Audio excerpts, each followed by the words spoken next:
Well, good afternoon, everyone. My name is Pat Steer, and I'm going to be chairing this hearing this afternoon. But before we begin, I'd like to ask the Secretary to introduce the board members today, please.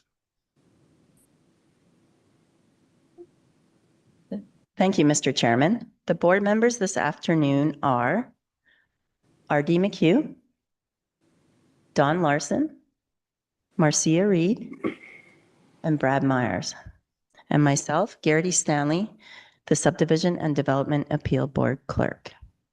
And our chairman this afternoon is Mr. Pat Steer. Does anyone have any objections to the board members today? No. In hearing none. Oh, None, sorry. thank you. In hearing none, I pass it back to you, Mr. Chairman. Thank you, Ms. Stanley. Well, good afternoon, everyone. We'll firstly outline the hearing order of events today and how we're going to proceed. The Secretary will introduce the appeal into the hearing. The board will then hear from the municipal representative.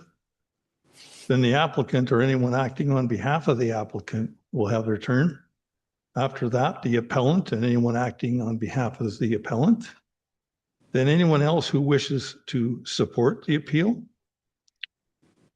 And finally, anyone in opposition to the appeal, in other words, those that support the applicant.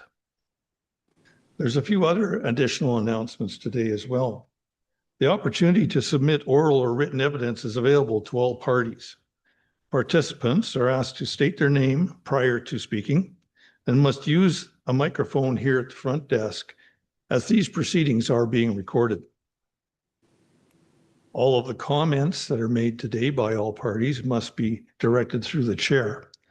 Participants are asked to keep comments brief and to the subject.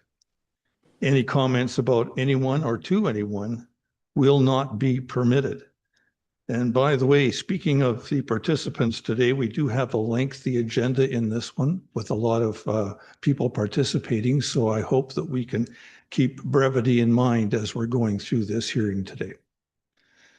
The municipal representative, applicant, affected parties, and lastly, the appellant in that order will have the opportunity later on to make closing comments. Notwithstanding all of that, the board members will have the opportunity to ask final questions and seek clarification from any of the presenters if necessary at that time. The board will make their decision based only upon the evidence and information that is received during this hearing.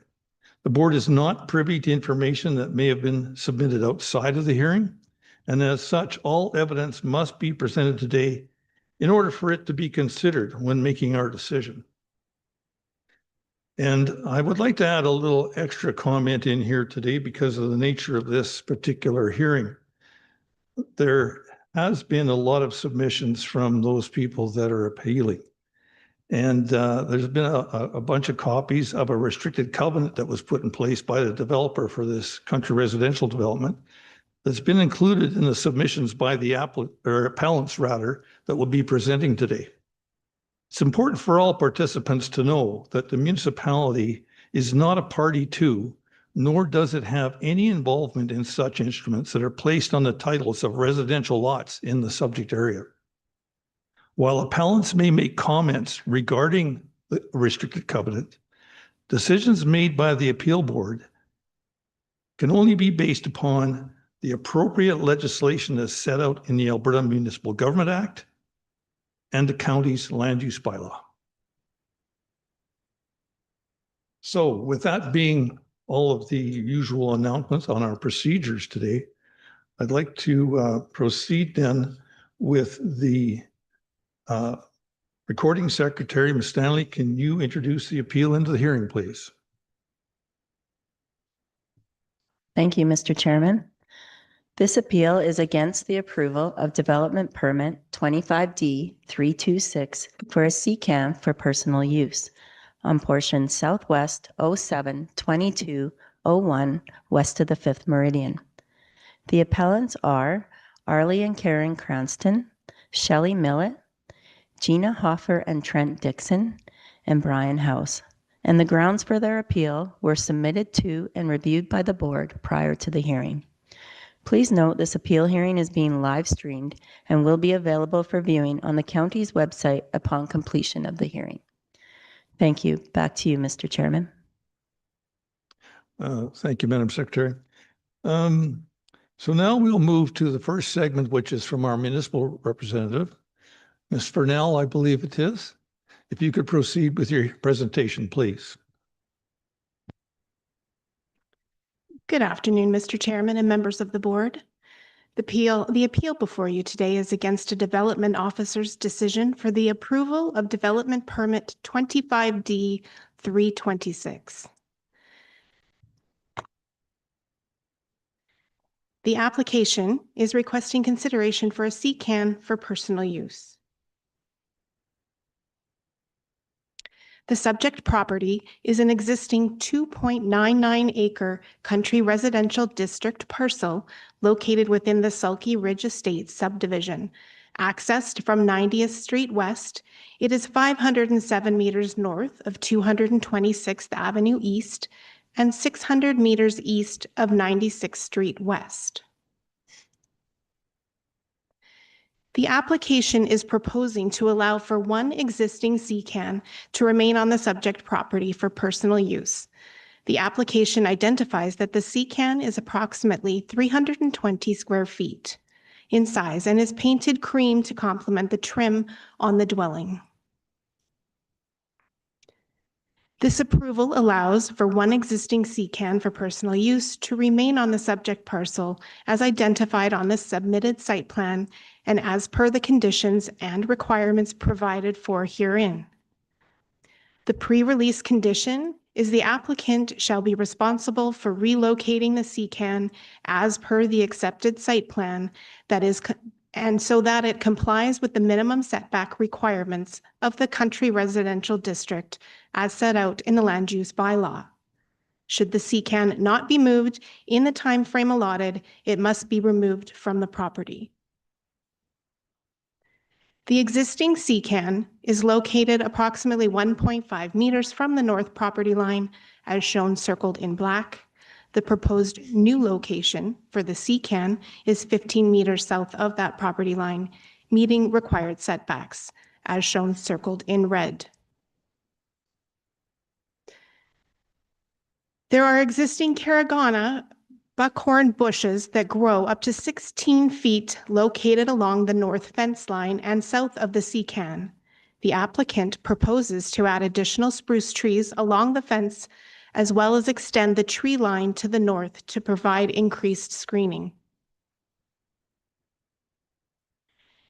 Conditions of approval are the applicant shall execute and maintain the development in accordance with all conditions of approval and plans that have been acknowledged by the municipality to be appropriate. Any revisions and/or additions to the use of this land shall not proceed unless appropriate approvals and permits have been obtained. The applicant shall plant the proposed vegetation in accordance with accepted site plan to further enhance screening from the CCAN for the CCAN from the adjacent lands. The existing and proposed vegetation shall be maintained in order to support visual screening from adjacent lands and roadways. Should existing vegetation on the subject property be removed or reduced in a way that no longer conceals the CCAN from adjacent lands and roadways, the landowners must replace with similar or greater materials in order to ensure that the same or greater visual screening of the CCAN is maintained.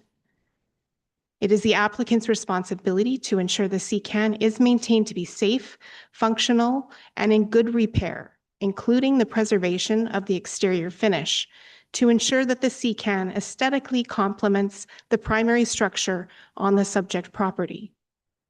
Any damage must be repaired in a timely manner, and the unit shall be refinished at any such time that it begins to appear unsightly from age or degradation. It is the applicant's responsibility to provide written notification to the Development Authority upon completion of the development as approved herein. According to the Foothills County Land Use Bylaws, a CCAN may be considered as an accessory building to be used for storage purposes only in the accordance with the following. A, on parcels 21 acres or more, one CCAN no larger than 48 feet in length and 10 feet in width is permitted without a development permit, provided it meets the minimum setback requirements for that land use district and does not exceed the maximum requirements under the applicable land use district. In all other instances, a development permit is required for placement of a CCAN and must be compliant with the table 4-2-1, 7A, maximum area for accessory buildings not requiring a permit. See, the exterior finish should match or complement the exterior finish of the principal building to be screened from view to the satisfaction of the development authority. The photos from the site visit show the photo on the top left is the CCAN next to the north property line facing east. The photo on the top right shows the CCAN from the south of the property facing north. The bottom left picture shows the view from the CCAN facing southeast, and the bottom right photo shows the view looking from the CCAN. The applicant has 24 months from the date the development permit is signed and issued to complete the conditions of approval. Failure to complete the conditions of approval will see the development permit be deemed null and void. Unless otherwise directed by the approving authority, applicants have 24 months to the date of issuance of the development permit in order to complete any conditions appearing under the conditions of approval. In providing determination on the appeal of a development permit decision, the board may choose to confirm, revoke, or vary the development authority's decision or any conditions attached to it, or make or substitute an order of your own.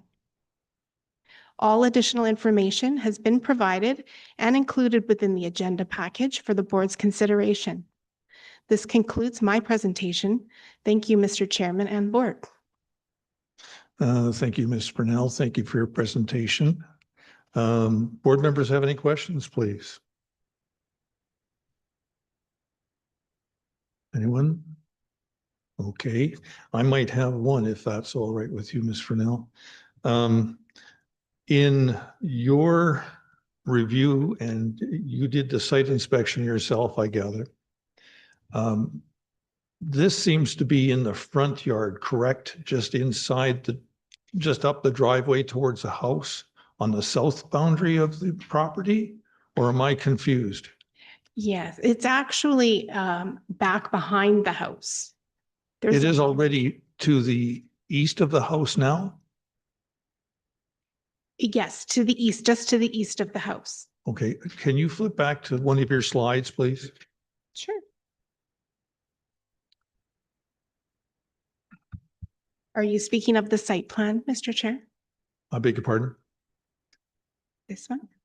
No, I'm not looking at well, I see it on the site plan now, but I was looking at those pictures.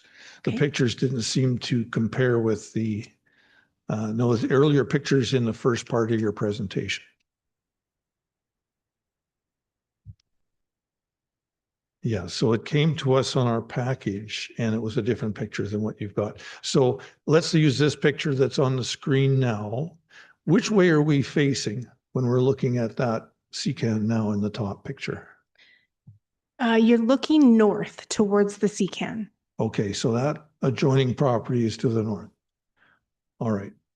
And is it opposite the side of the house? Can we go back to site plan now that you've confirmed where it is? I see. Okay. All right. Thank you very much. That's all I had. Okay. No other questions from the board, Mr. McHugh? Thank you, Mr. Chair. Through the chair to the development officer. Sorry, was the proposed screening plan in your package there, in your presentation? Yes, it was. Can we see that slide again? Sorry. Okay.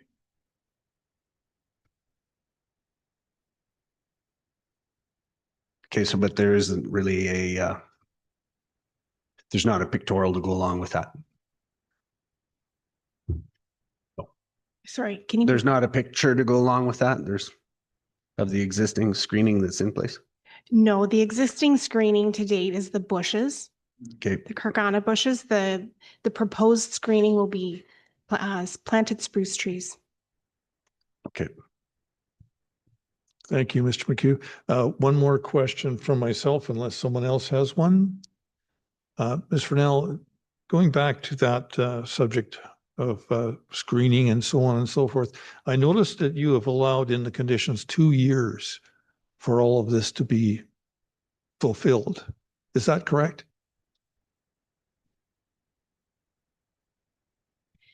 No, it's not. Let me go back.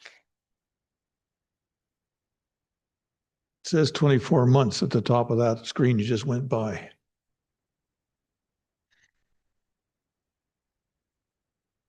Right there at the top sentence.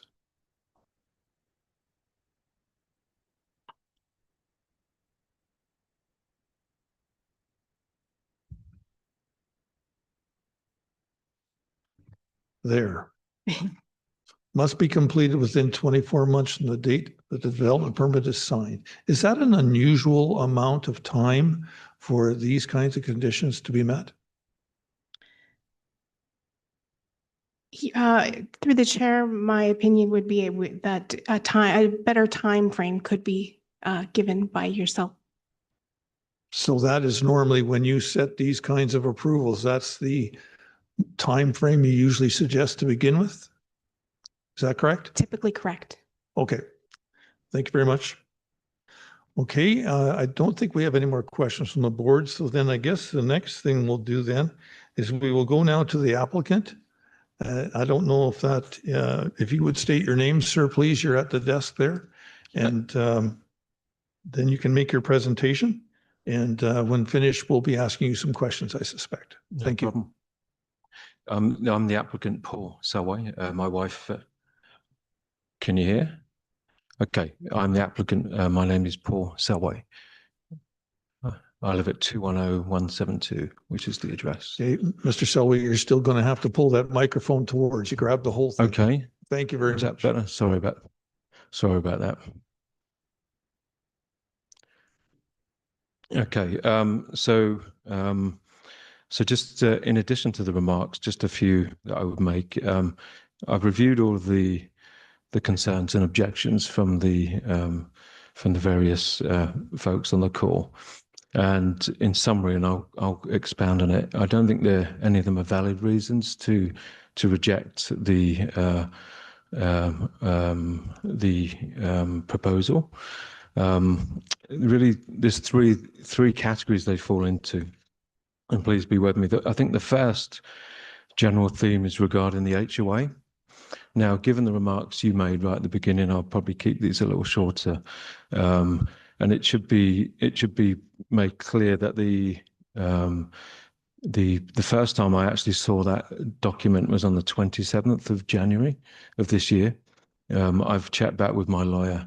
When we bought the house, we did not receive the document, didn't review them, didn't need to approve them, and the conditions of me buying the house were not subject to me to agreeing to any of those conditions.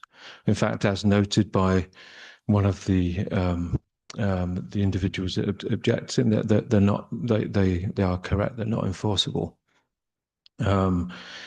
Having said that, I've looked at the document since. It should be noted that CCANs are not explicitly noted in there. In fact, when I spoke to Mr. Dixon, who is the chair, I think it was on the 27th as well, when he kindly sent me that document, he confirmed to me that everybody on the neighbourhood was breaking at least one or more of those conditions, including himself. And I haven't been through that document and looked at the, I can confirm that that is indeed true. There's a number of conditions on there, or restrictions they're called, that are being broken by most members of the neighbourhood, including myself. And it should be noted, and it was in full disclosure by Mr. Dixon, who's the chairperson. He'd done it. It was an amicable conversation, but I think he was just outlaying to me that this is something that is. I'm not really sure on the document how it's enforced historically. But all I can tell you is that it's difficult to hold me or someone accountable to a document that everybody who's objecting to it, not following that document, is not in compliance themselves to that document. And I can note a few things just for your information.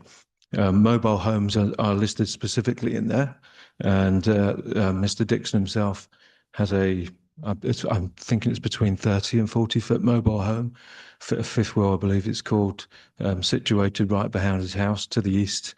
That's been sitting there for quite a while. That would actually be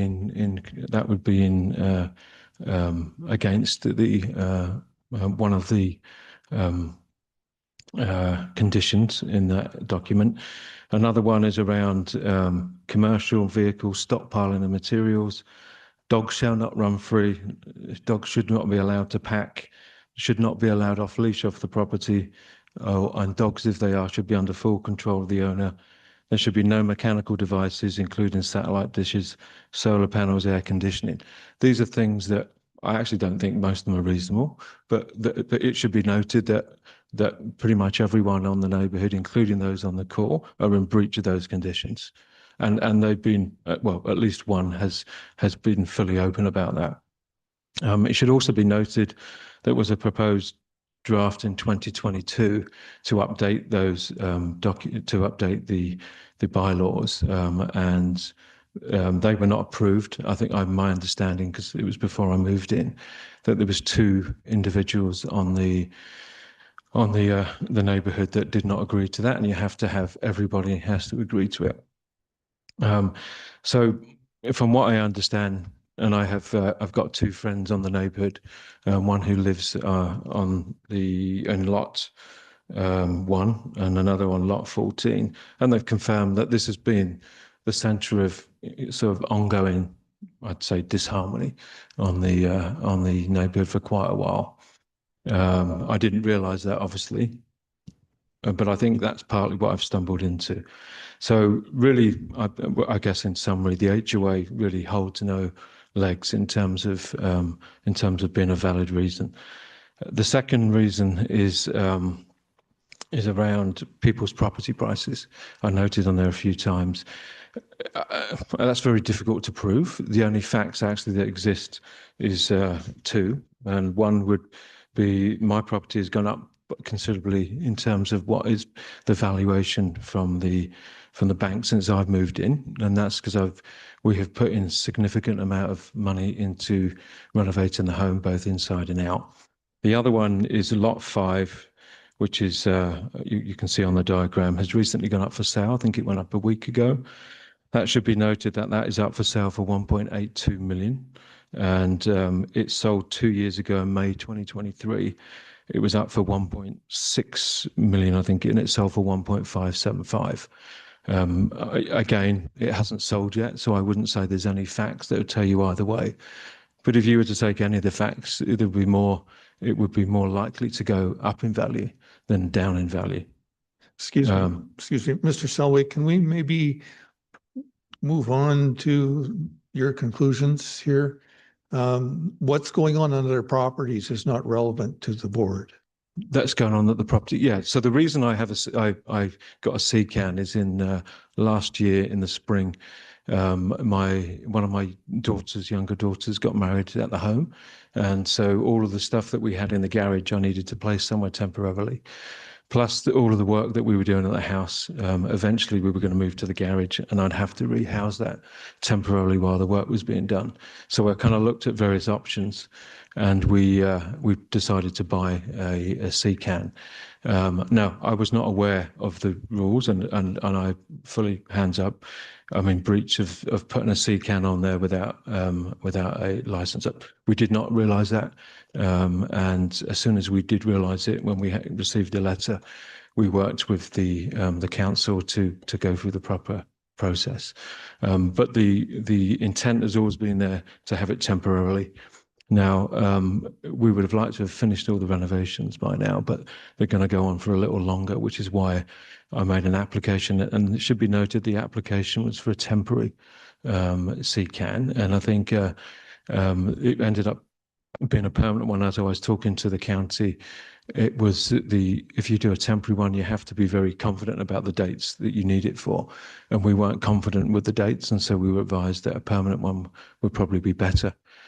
It should be noted that pretty much all the applicants on the call, I have kept abreast informally of what we were planning to do. Nothing has been kept a secret.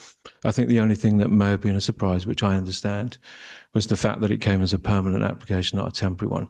I actually called up a couple of the individuals to explain that, because I didn't want, I felt that maybe was a little bit unfair for them to get that. And one of the individuals, Mr. Cranston, I explained that to him. He was very aware of what we were planning to do, and he said to me that he was fine once we'd walked through those.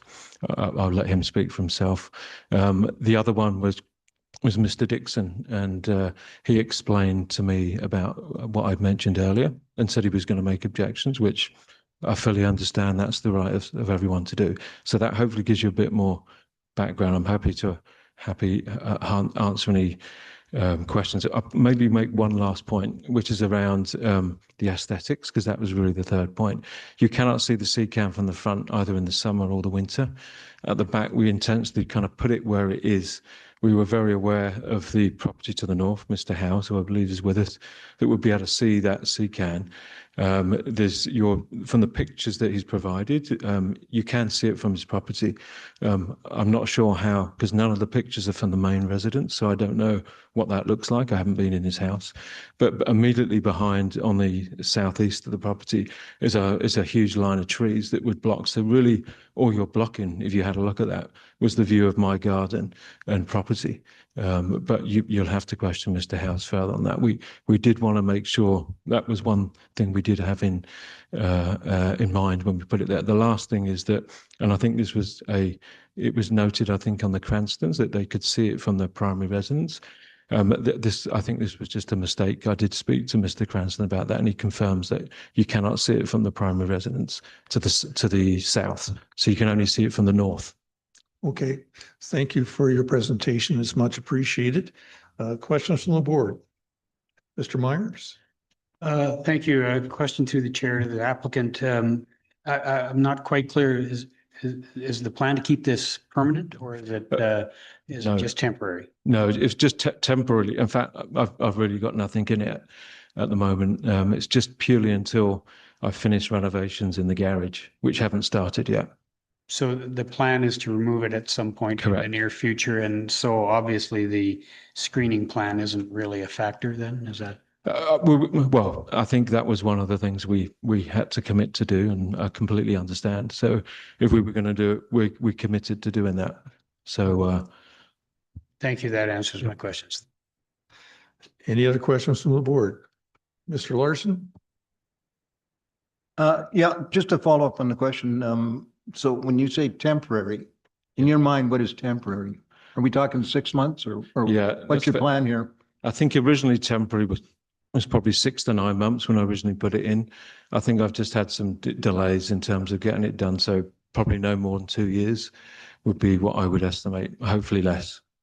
I'm sorry, I'm not quite understand. So is it six to 9 No, months? 2 years, no more than 2 years. Going on 2 years? Yeah. Is that all, Mr. Larson? Yeah, have you discussed this with any of your neighbors about the fact that you consider this to be a temporary arrangement? I mentioned it to most of the ones that are on the call. Yep. Okay, no, that's all. Thank you, Mr. Chairman. Thank you, Mr. Larson. Anyone else have questions on the board here? No? Okay. Well, having said that, we'll now move into the next phase of this meeting. Ladies and gentlemen, we'll be going now to the appellants. And we have several appellants here in the chamber, I see. And I'm not sure which ones are in person. Oh, I see. Okay. Is Mr. House in here in the Okay, would you like to change places or go over to the other microphone over there, Mr. Howes, and make a presentation to us, please?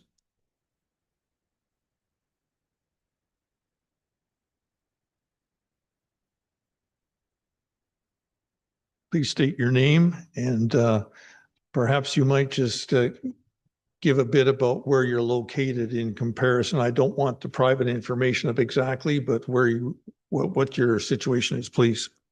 Yeah, my name is Brian Howes. I'm the neighbor to the north of the property. So we share a common fence line. I've given a written, appeal as to various things that such as planting trees and things like that. But I've also submitted some pictures that show that those really aren't going to help. And the timeline of 24 months isn't really going to help either. So basically, I just wanted to say that it's not a nice thing to look at, and we're just hoping that the board can side with the appellants and not approve this for a permanent structure. That's about all I have to say for now. Okay, just stand by in case there's questions. Board members have anything? Mr. Larson, please. Mr. House, I'm just looking at your submission here. Would you mind just going through it? Do you have it in front of you or do you want to? Pardon me? I'm looking at your written submission. Yeah. Yeah, just a couple of questions in regard to it. Do you have it in front of you? Do you want to reference it while I ask you questions on it, or? I don't have it in front of me, but I remember what's on it. Okay, Secretary's bringing them to. yeah, perfect. It's closer.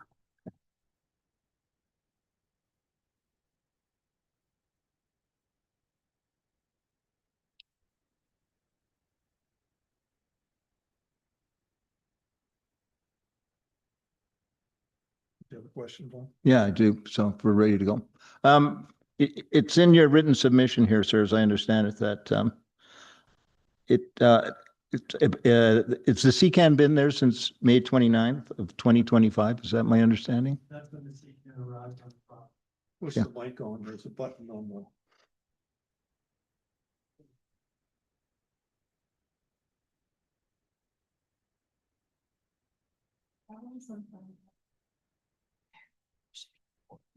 How about we swap you over to that side? Your question was about the day, was it?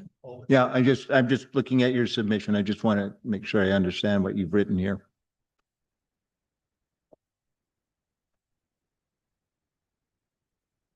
Yeah, that was the date of the arrival of the CCAN. Right. And it's So been there for about continuously since 2/3 that of the time. year It's- now. The situation is that CCAN's still there. Is that correct? It's still at the location where it was dropped off at that Okay. date. All right. Do you have any discussions with the applicant here concerning the CCAN? Pardon me? Did you ever have any discussions with the applicant? Yeah, on the day that the CCAN arrived, I pointed out that that a permit was required and that it was too close to the fence. And at that point in time, he said it was temporary. 60 days is a typical temporary term. And I just kindly said, okay, well, we'll let it go. And 60 days came and went. Actually, it was closer to 90 days and still nothing. And then we put in a formal complaint at that point in time. And that's when the applicant, I believe, went to go apply for a permit. All right, thank you. One final question is, any other properties on your property, do you have a CCAN? I do not know. Any other CCANs located on the properties to your knowledge? On any of the other properties? There is no CCANs on any of the properties except for this one. Those are all my questions, Mr. Chairman. Okay, Thank you. Thank you, Mr. Larson. And thank you, Mr. House. Thank you. I don't think there's any other questions from the board, Mr. House. Okay. Now I guess we'll be going to those participants that are waiting online. And I'm just going to ask the planning secretary to provide some guidance there. I think we have Arlie and Carrie Cranston. Are you prepared to make remarks now? Yes, I'm not Please- sure if you can please hear do me. so. This is Karen Yes, I Cranston. can hear you. Okay. Please proceed. Sure, thank you. I'm just representing Arlie and myself. I did submit my reasons for rejecting the CCAN. And yes, Arlie did speak with Paul, that yes, it was temporary again, like he stated, to do with this wedding, etc., which we don't have a problem with that. But this application was approved for permanent, which I don't agree with, or does Arlie. And with the inspection to state that it complements the other buildings on the property, I disagree with that. We all need storage, and yeah, that's pretty much everything. I'm just trying, can we see it from our house? No, you go partway down our property and you look to the north, and yes, you see it. And that's my presentation, along with the other details I'd submit with my written appeal. Thank you, Ms. Cranston. Any questions from board members, please? Mr. Chair. Go ahead, Mr. Larson. Ms. Cranston, do you have a CCAN on your property? No, I do not. We have a portable trailer that we've used to move. That's the only thing that we have that's not, and a shed that you could move, but it's on blocks, but it's under the square footage and it's movable. It's in the requirement distance from the property line. I don't think we have any other outbuildings other than our garden beds. Question for you. Have you ever had any discussions with this design committee that the reference is made to in the I guess it's in the restrictive covenant? To do with the Sophie design Ridge. committee. Has anyone ever had reference to this, to the design committee at all concerning any of these issues? Is there any meeting of a design committee? Does any such thing exist? There is, because we sent our application for our storage shed. Right offhand, I think it's 192 square feet.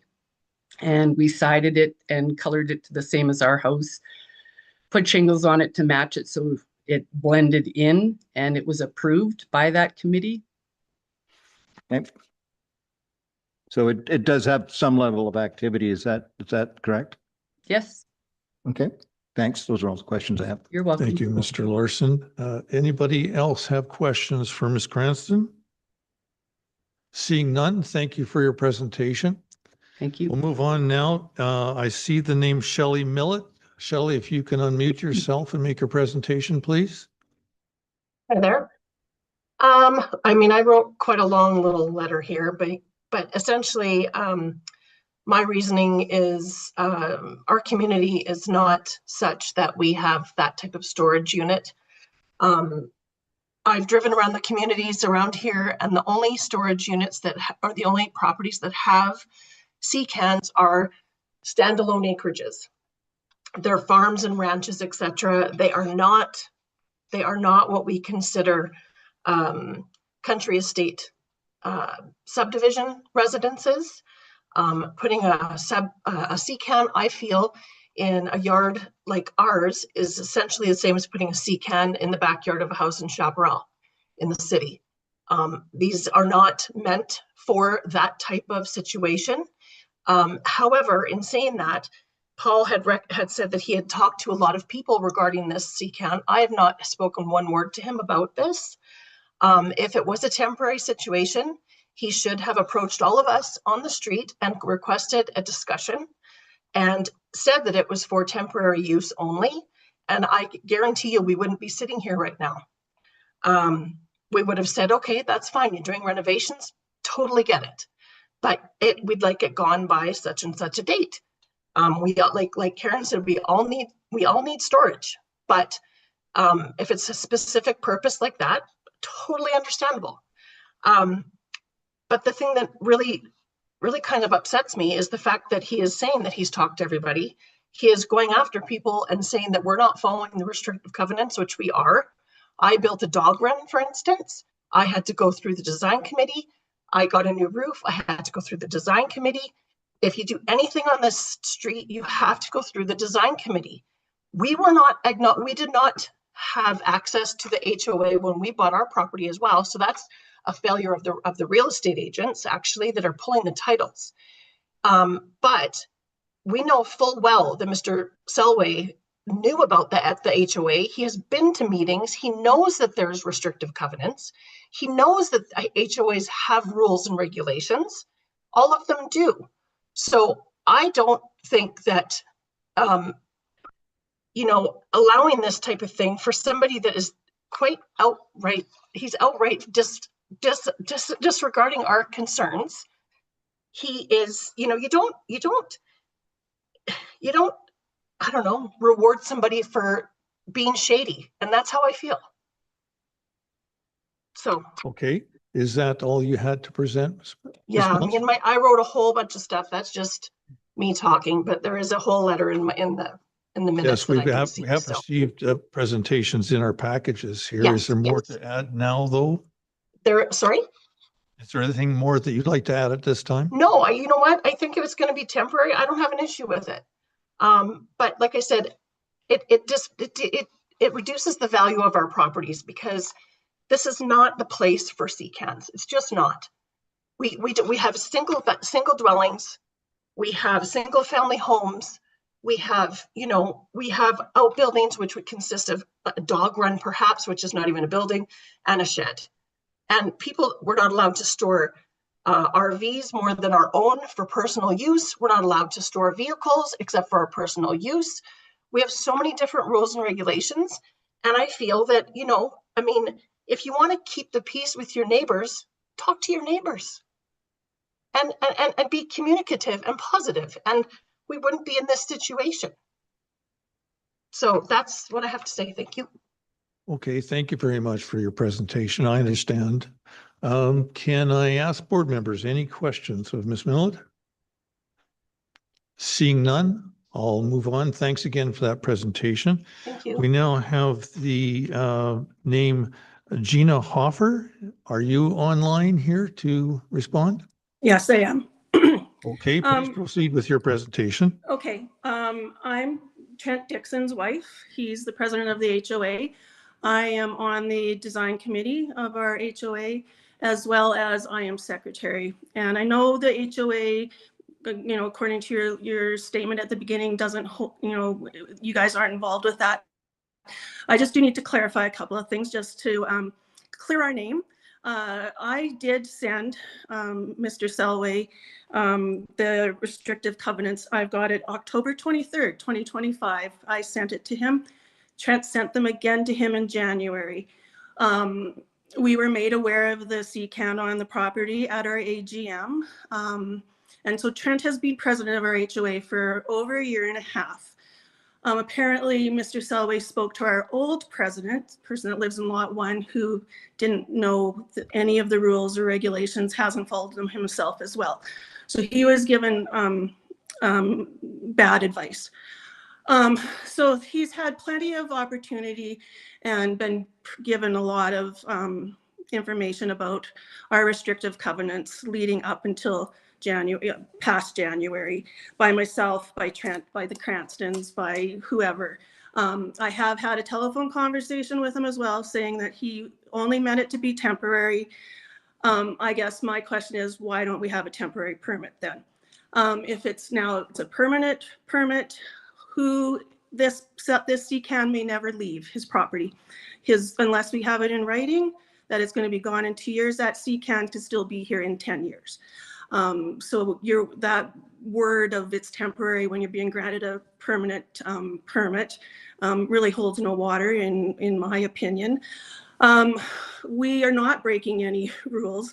We have an RV trailer parked on our yard beside our house. We are allowed that. It's not a mobile home. We have also built a detached garage in our yard.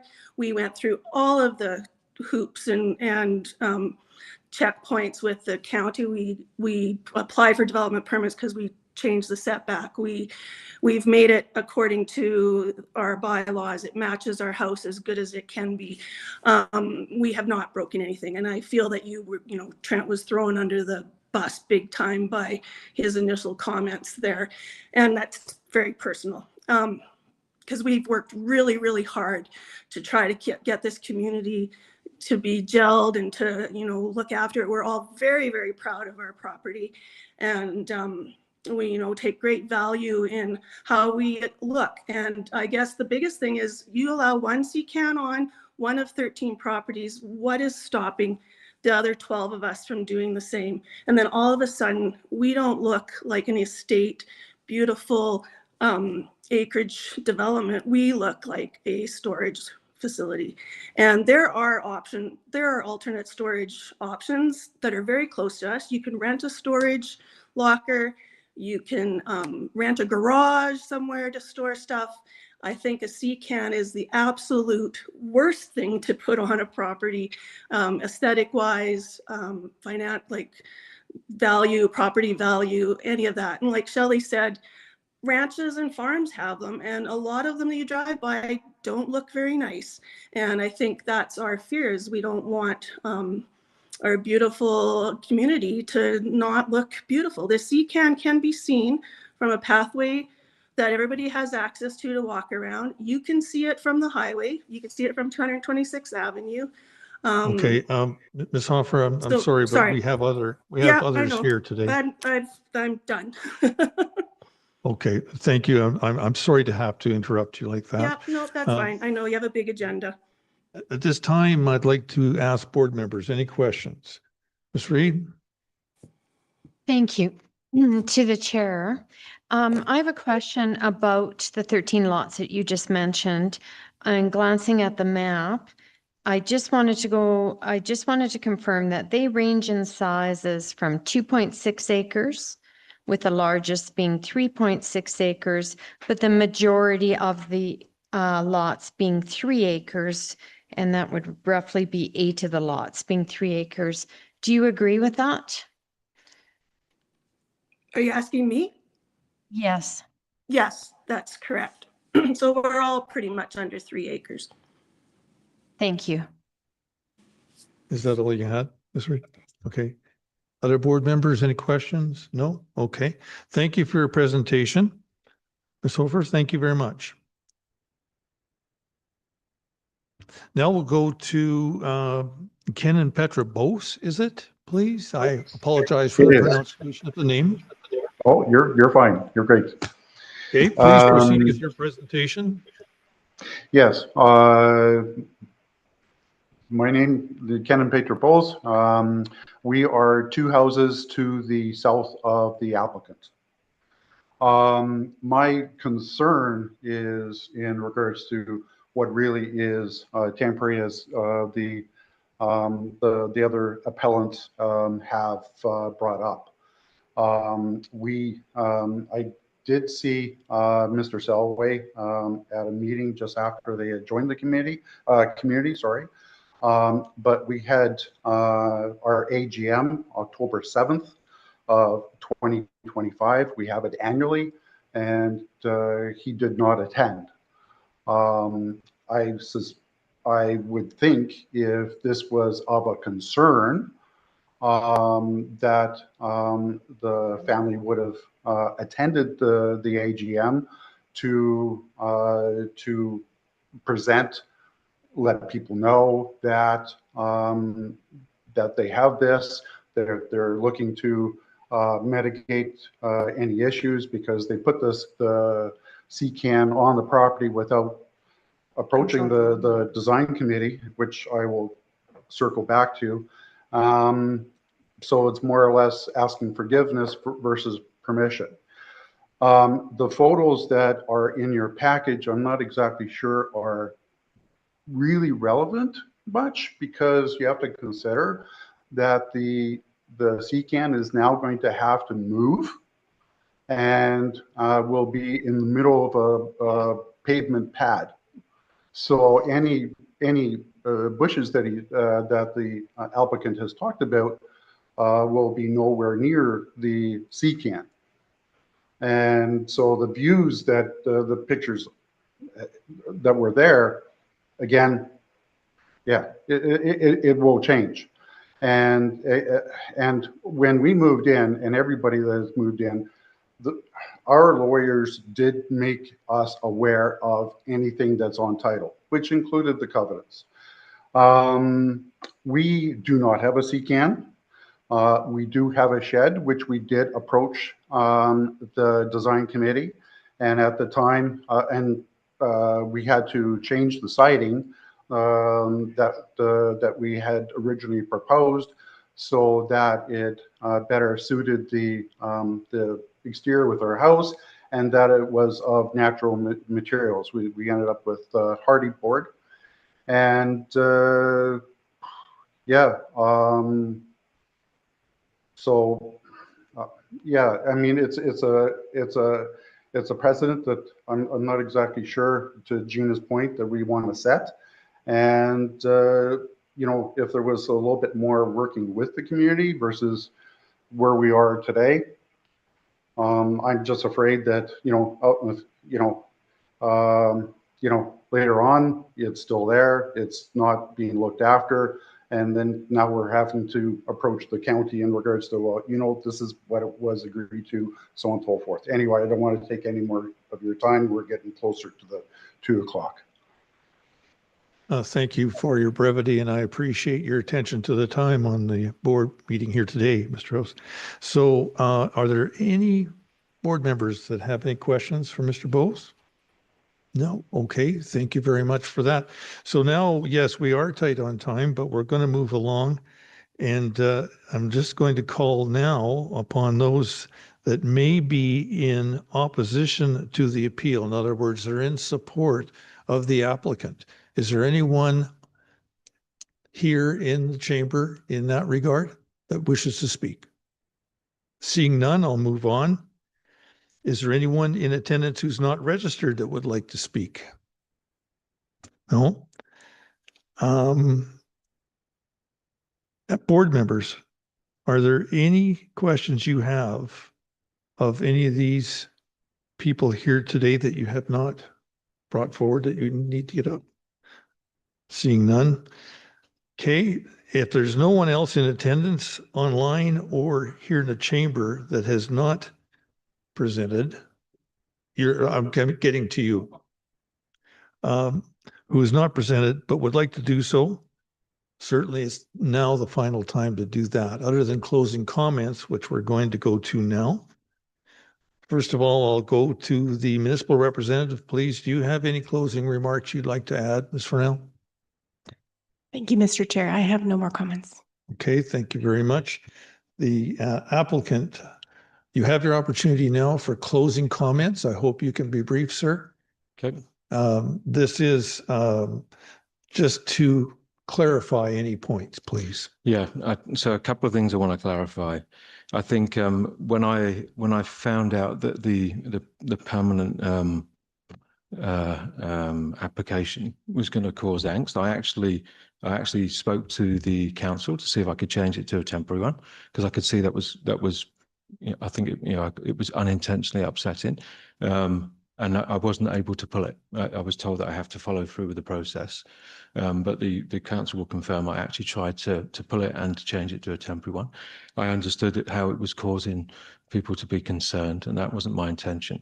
So that's the first thing I wanted to say. The second thing was I had actually everyone on this call pretty much I had told informally that we were doing it, and the reason was I didn't believe, and just going back to the HOA, there's no mention of CCANs. That's why I didn't even think that I would have to go to a design committee. So we were asking why I didn't do that. That's the reason why. And we mentioned it we had a full cleanup where all of the individuals, most of the individuals on there were in attendance. And we were very open about what we were planning to do because there was no reason not to be. In fact, we mentioned that we were going through the council. And so that's what and the other things I just want to say is that I know it's a shame Trent's not on the call, but Trent absolutely did say to me that he and most others on the neighbourhood are not keeping the covenants on the restricted covenants on here. And most of the things that Shelley and Gina said, I want to respond, were not true. I want to go on the record that I'm actually pretty disappointed about some of the things that were said.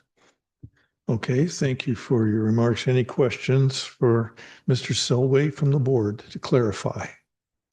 Mr. Myers, please. A question to the chair, to the applicant. So what would be an acceptable timeline for a temporary permit in your mind?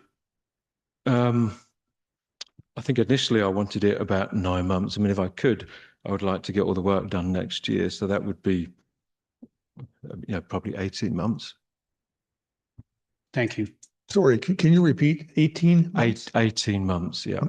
18 I would love to be, and this is the reason I've done a permanent one, because I haven't started the work on the garage yet. So I just didn't want to have to then reapply. So that's why I'm sorry I'm being vague.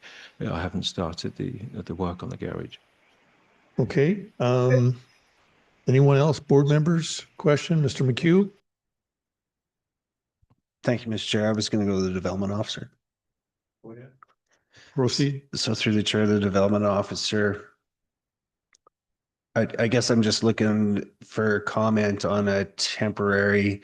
I think if you're building a house, you're allowed a CCAN during the building process, but I guess I'm just asking, is there appropriate permit for a situation for renovations and the use of a CCAN for storage for that construction period?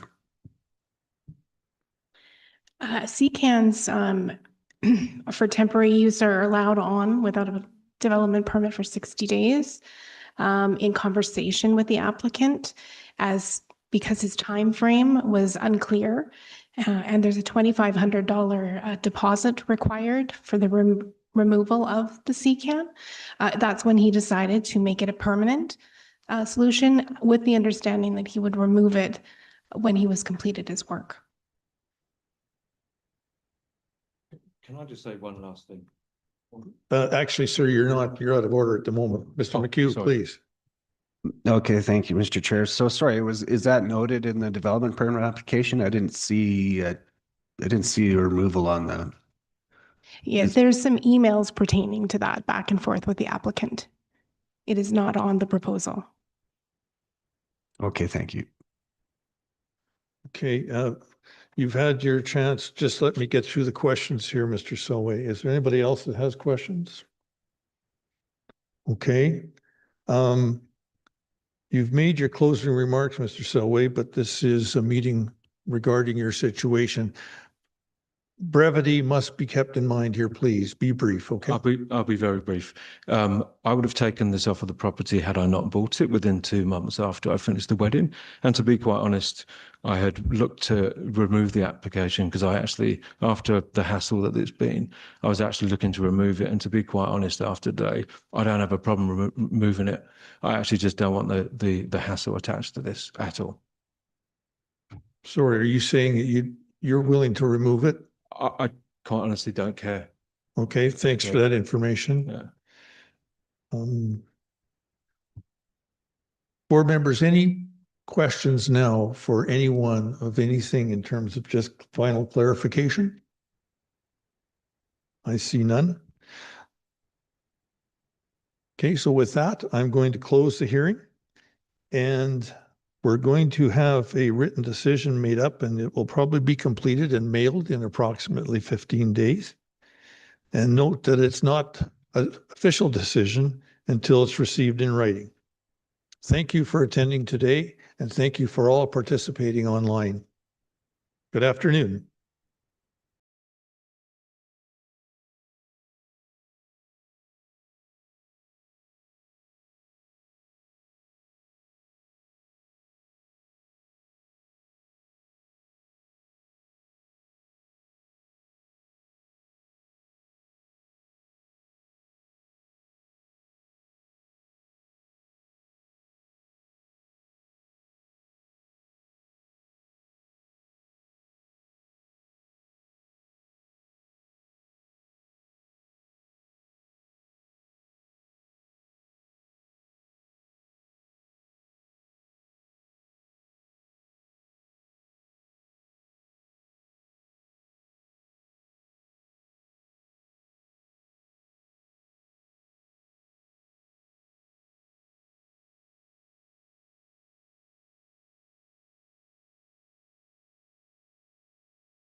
Okay, good afternoon, everyone. My name is Pat Steer. I'm going to be chairing the hearing this afternoon. And to begin, I'll ask our secretary, Ms. Stanley, to introduce the board members, please. Thank you, Mr. Chairman. The board members for this afternoon are our chairman, Mr. Pat Steer. Board members R.D. McHugh, Don Larson, Marcia Reed, and Brad Myers. And myself, Garrity Stanley, the Subdivision and Development Appeal Board Clerk. Does anyone have any objections to the board members this afternoon? In hearing none, I pass it back to you, Mr. Chairman. Okay, thank you, Ms. Stanley. And good afternoon again, everyone. Firstly, I'd like to outline the chain of events that we're going to proceed with here for the hearing today. First of all, the secretary will introduce the appeal into the hearing. Next, the board will then hear from the municipal representative. After that, we'll hear from the applicants or the applicant's agent, if there is one. Then we'll hear from the appellants or anyone acting on behalf of those appellants. Then we give an opportunity to anyone else who wishes to support the appeal or support the applicants if there's people here in favor of that. Finally, anyone in opposition to the appeal, in other words, as I've just said, supports the applicant. Additionally, I'd just like to say that the opportunity to submit oral or written evidence is available to all parties. Some people have already done so.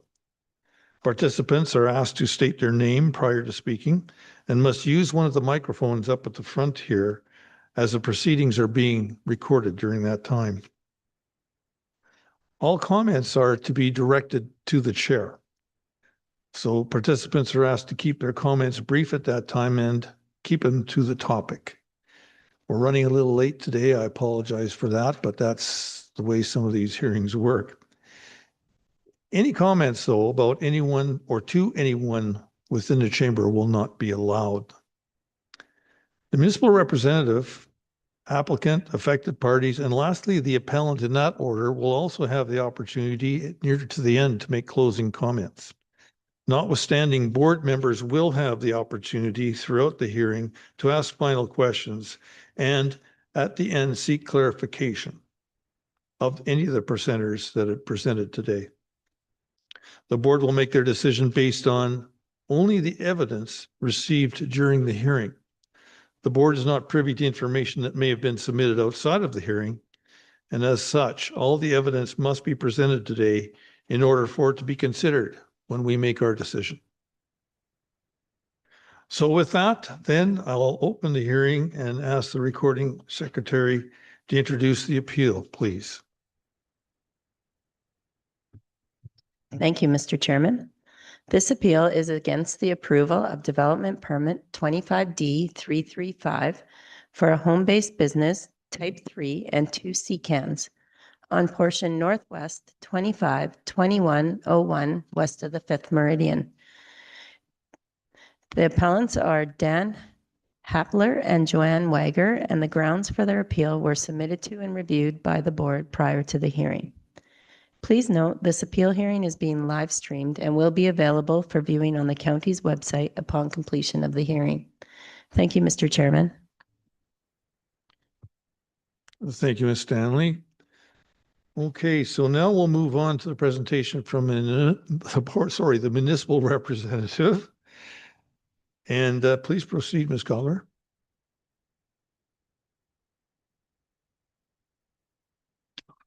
Thank you, Mr. Chair. Good afternoon, board. The appeal before you today is against the development officer's decision for an existing home-based business Type 3 and 2 CCANs. The subject property is an existing 19.38 acre country residential district parcel located adjacent to and north of 266 Avenue West, 675 meters west of the CPKC rail line, and 1.5 kilometers west of Highway 2.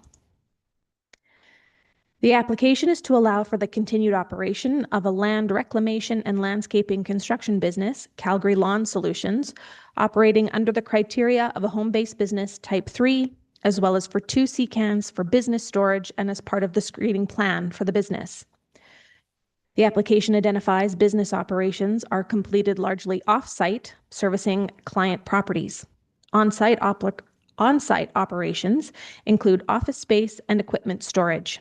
It goes on to identify the existing shop, 2 CCANs, and outdoor storage locations to be used for the business. A home-based business type 3 is a discretionary use under the Country Residential Land Use District and was selected by the applicant as the most appropriate home-based business type for their business. Home-based business type 3 defines the maximum number of employees as 6 non-resident employees. The maximum number of business visits to the property each day is 12 visits, and the maximum number of business vehicles on site is 12. This application proposes 5 full-time non-resident employees working largely off-site, with the subject parcel being used for preparation and parking.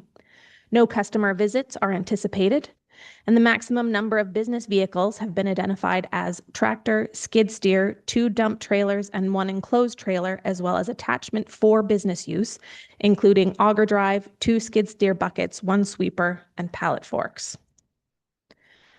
Home-based business type 3 permits outdoor storage of business-related goods, materials, large commercial vehicles, trailers, and equipment if it is adequately screened from adjacent lands. This is an image of the site plan for the full parcel of 19.38 acres. The left is the aerial view, the right is a site plan. The development is located largely at the south end of the property. Existing structures not included in this application include the dwelling, accessory building, shed, and chicken coop. The area to be used for the business are the shop, gravel pad for trailer storage, gravel pad for outdoor storage, 2 CCANs for business use, and garbage storage. Screening has been identified as the west property line being screened by trees along the south portion of the property line, with a proposed new fence to extend 60 feet north of the existing trees at 6 feet 6 inches. The east property line is also screened by trees along the south portion, with a proposed fence 25 feet long to screen the garbage storage area, and a fence to extend 60 feet north of the existing trees to shield the CCANs at a height of 6 feet 6 inches. Additional screening has been proposed between the new fence and the proposed CCANs to add additional screening of those CCANs. Plant material of trees and shrubs are proposed for this area. This concludes my presentation. Thank you, Mr. Chair and Board. Thank you, Ms. Cutler. I appreciate your presentation today. Board members, any questions for Ms. Cutler? I may have a couple as well. Mr. Larson, go ahead. Thank you, Mr. Chairman. Looking at the, it's been filed here under development permit decision on page 2, conditions of approval. If I can direct your attention there.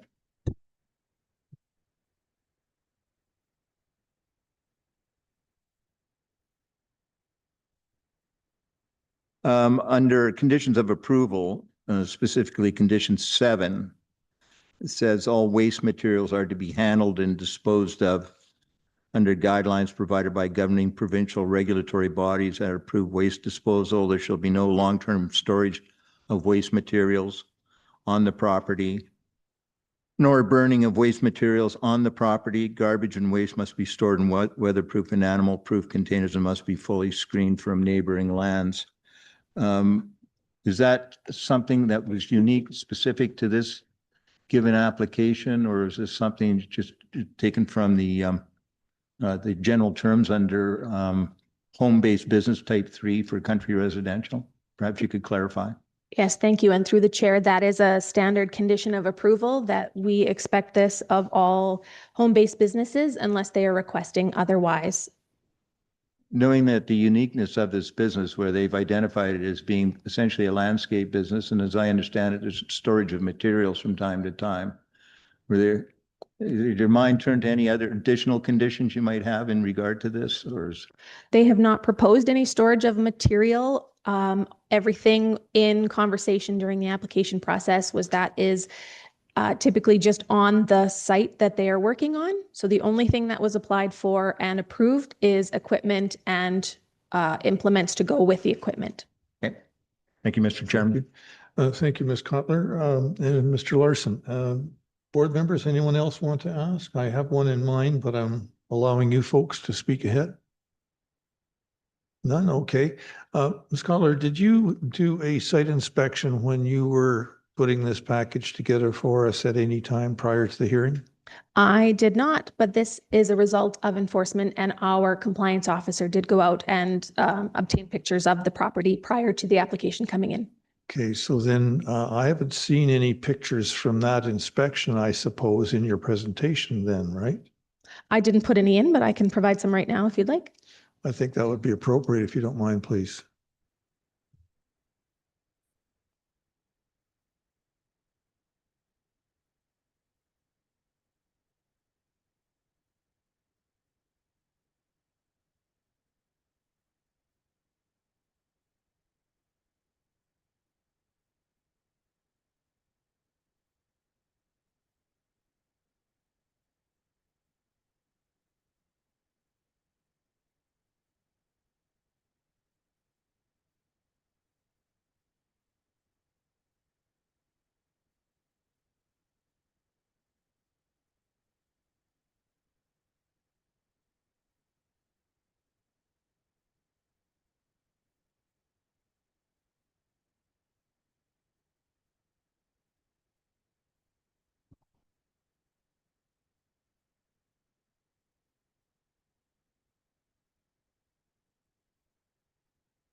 Sorry, it won't let me move forward. So it'll be one photo at a time. That's not very well planned out. Sorry about that. You're going to have to bring your microphone a little closer, Ms. Cutler. Thank you. I gather from the way you're displaying this, you're not the person that took these, so you don't know what way you're viewing or what you're seeing other than what's obvious. That's correct. The compliance officer is who went out on site. Okay, please proceed.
And that's the last one I have. Okay, thank you for that extra effort there. It's much appreciated. I gather, therefore, we don't know where those particular locations are or where the pictures were taken from. And it looks like it was from the summer time or fall, I suppose, but that's all you have to add about that. I guess I'm going to go back to what Mr. Larson was inquiring about. It would appear to be, from what you've now mentioned, that it was an enforcement issue is why this became an item of concern. And therefore, what you have put here in terms of condition 7 would be to rectify some of the things we've just seen on the screen. Is that correct? Yes, the idea behind an approval is that it puts conditions very clearly in place to keep things moving forward in a way that the community standards bylaw and our land use bylaw can support. Okay, so then when you have a set of conditions like this that you put out there, do you not put in some sort of statements or other conditions where that bunch of debris that was in those pictures has to be removed? Or do you not go that far in that respect? They have to be removed because of condition 7. There can't be any waste material. Okay, so it's not said that way, but it's implied. Okay, thank you very much. Any other questions from the board? Mr. Larson? Thank you, Mr. Chairman. Just to follow up on that. So then you're suggesting if those conditions are not met, what's the next step in the process as far as the county's concerned? All development permits are given 12 months to commence and 24 months to complete. So the expectation is that all of the conditions of approval be met within that 24 months. If they are not met, then the application, or sorry, rather, the decision is considered null and void, and that development permit does not exist. The follow-up to that would be no business license. Just so to follow up on that's understood, but where there's, for lack of a better term, perhaps a continuing, ongoing non-compliance, for example, where there's waste materials, especially, let's say, during the height of the season. I understand it's a seasonal business. So let's say during the summer, there's a stockpiling of waste materials, debris and stuff like that. So what sort of obligation is there on the part of the permit holder in this given case to make sure that that's being taken care of, and they're complying with what the terms of the permit? Is it an enforcement issue? With all due respect, we're all under these same conditions to keep our property up to the community standards bylaw. Okay. And should it escalate to something beyond what is considered reasonable, it would go back to our compliance officers and on to bylaw. Okay, just because it says there should be no long-term storage. Yes. Is it your condition that you've imposed here of waste materials, nor burning of waste materials? Yes, sir. Okay.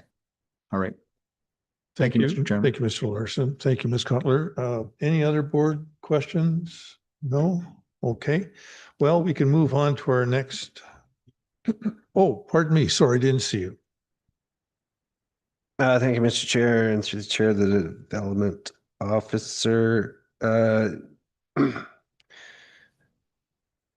Was this permit application a result of compliance issue? Yes, it was. Thank you.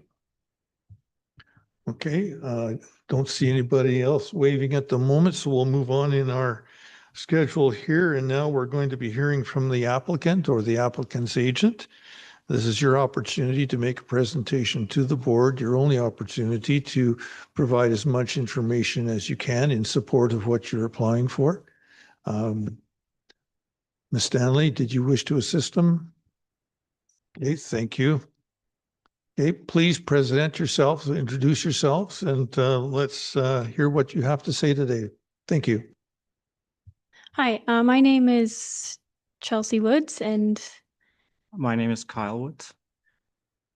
Just want to thank you for the opportunity to respond to these concerns and for the opportunity to present something to you today.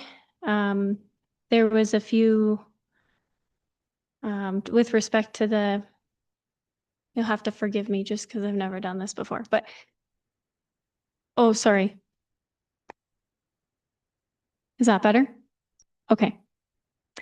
I said you'll have to forgive me because I've never done this before. So just with respect to our business as a whole, we are a small business. We primarily operate a landscape construction business, and operations are done off-site. So we're working on client properties. There's no work completed on-site. We don't have any long-term storage or any storage of materials on the property. We are a part of the local economy as well. A lot of our employees are from the foothills area. Yeah, I just wanted to make a comment about the last photo that was presented with the branches. All of that material was from our site, like that was from our trees that we had cleared. It was not from business conduct.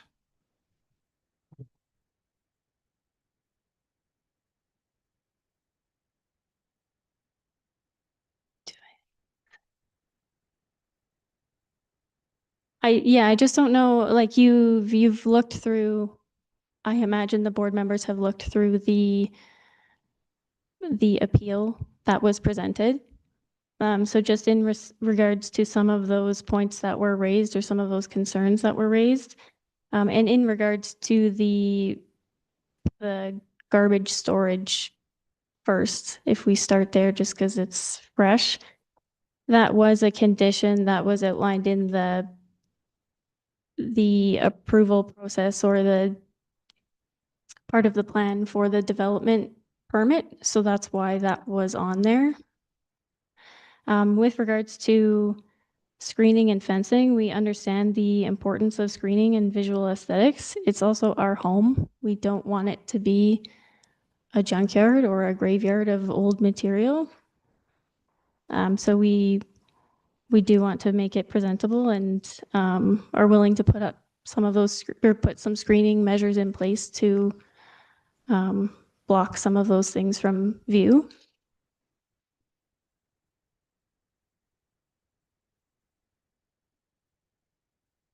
And then in regards to just the timeline and compliance, it is understood that the development permit, there's 12 months to commence and 24 months to complete.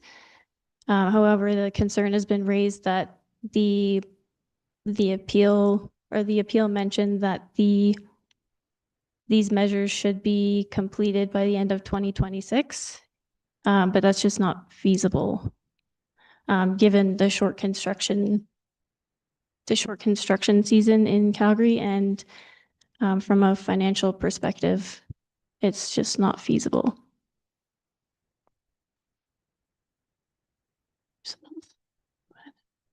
Oh, where do you want to go?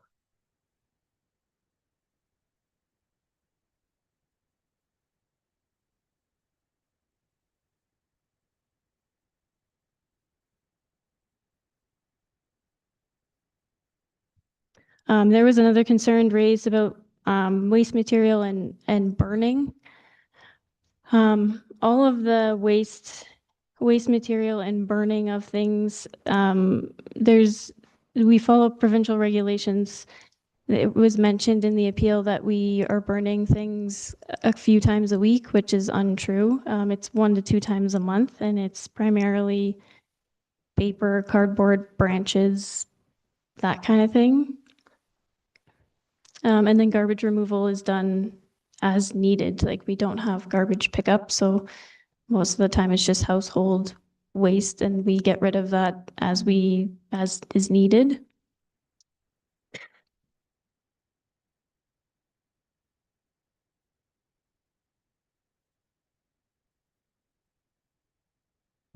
That's kind of all I have to present.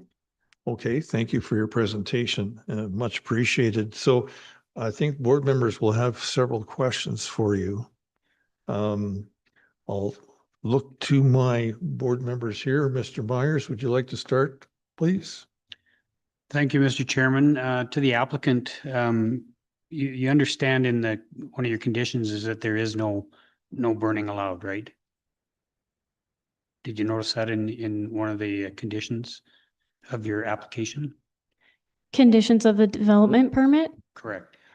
I understand that, but the burning that is done on site is from, like, their branches that were from our own property. Okay. And it's done in a safe manner. It's not just a wildfire on the ground. It's in a proper container, like a barrel. Okay, thank you. Board members, other questions? Mr. Larson, proceed. Thank you, Mr. Chairman. You said something was just not feasible in relationship to one of the conditions of approval. Can you just tell the board what it is that's not feasible? Yes, what Chelsea was talking about was reducing the timeline from 24 months to the end of 2026. It just seemed like a very tight timeline based on we still have, like, this is work we do on the weekends to get this up Well, what specifically are you thinking of that it can't be done within this timeline? That's not feasible. Excuse me, I need to interrupt here. 2026, where is that timeline? Yeah, We don't see that in our conditions here. It says 24 months at the top of the Right. page. That was noted in the appeal, was that the appellant wanted the measures to be completed by the end of 2026, December 31st. so addressing. For clarification to the board here, what she has just indicated, I believe then, is you're talking about a different thing. We're looking at the conditions of approval that have been granted. If this is to go ahead, that says 24 months. 26 is not involved in that. We think it's feasible to the 24 months. Right. So, Yes. so do you want to amend what you said earlier and say, is there any part of this conditions of approval that's not feasible? Within 24 months, no, there's nothing that's not feasible. I need to clarify. Okay, thanks. Board members, anything else? At the moment, I have a couple of questions then. So I'm not sure, because you're not familiar with doing some of these things. There's a condition in number 7 talking about there shall be no burning of waste materials on the property. Doesn't matter where it's sourced from. And I would also like to ask, just that's an information piece for you, by the way. I'd also like to ask, do you have as well, or have you been burning, and have you gotten permits for that to do so in the past with the fire department? Everyone has to have a burn permit. Do you want to speak on that? Go ahead. What we were following was the guide, like the fire regulations on the Foothills County for, can you help me out? Essentially like a bonfire or something of that sort, like that we can have a fire to enjoy. Yeah, if it's in a proper receptacle, yeah, but otherwise you have to have a permit. Anyway. Can you define what a proper receptacle is? Well, so we'll get into the weeds here, but in essence, you are required to have beyond a small little burning barrel or a fire pit. Those are okay, but any large amount of a bit of a bonfire, you might have to get a permit. It's something that the fire department's very insistent on all properties. But let's move on if I could, because we don't have a lot of time. I wanted to talk about screening a little bit, if I could, with you while I've got the microphone here. And it talks about screening in certain areas on the site plan. And I'm just wondering, are you prepared to add to the screening to go beyond 60 feet or something, if necessary, across the north side? You might have seen some of these screening fences around the county from time to time where they have large fences to hold a lot of these machines and equipment, so that prevents them from being seen from afar. And second question I have in related to that is, can you see any of your adjoining neighbors' houses from where all this stuff is stored right now? We are prepared to increase the screening if that's recommended, and we cannot see our neighbors' houses from where we're proposing. Okay, thank you for that. Board members, anything else at this time? No? Okay. Well, then we'll move into the next phase of this meeting, and that's where we hear from the appellants. And we have no one online today, so I'll move into the next people that are signed up here to be presenting as far as appellants goes. I have Dawn Habeltler. I pronounced that wrong. I'm sorry about that. And Joanne Wager. Please come up to the microphone over on the far table there and introduce yourselves and do your presentations once you're set up. Miss Stanley will help you.